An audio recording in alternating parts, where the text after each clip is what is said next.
How to make a button transparent on Wix. Hello guys and welcome to this new tutorial. In today's video, I'm going to show you how simple and easy it is to make a button transparent into your Wix website. So the process is going to be very easy and simple. We're going to head over wix.com, sign in for an account, and as you can see, we are going to be on the dashboard. Once we have did that, what we're going to do next is going to be very easy. We're going to head over the home or the setup page. And from here, we're going to click on Edit Site. Once we have clicked on Edit Site, we're going to find our website. Now, as you can see, this is the website editor. Now, I'm going to search for a button, or I can go ahead and add a button from the elements. This is not a button that we're going to find from the website. It is going to be a widget one, so it is not going to be in our control. This one also.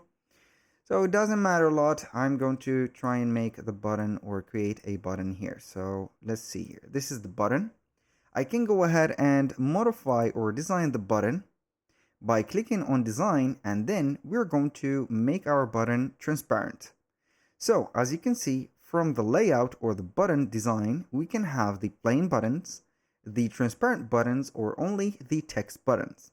So this is a themed button that I can go ahead and have this one. It is going to be a transparent button, but with a different color.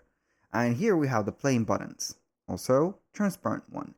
So it is going to be up to you to choose what type of button that you want. This is the full transparent one with only the text on it. Here we have the plain, here we have the bordered button, and here we have also the bordered button, but it is not plain. You can go ahead and choose whatever button that you have, for example, maybe this one, and you can go ahead and customize the button and set up the opacity of it.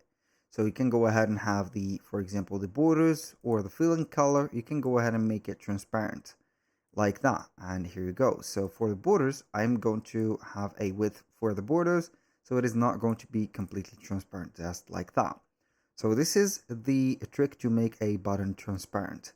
That was pretty much it for today's video. Thank you guys for watching. I hope that you have enjoyed the content, and I hope to see you soon on the next one.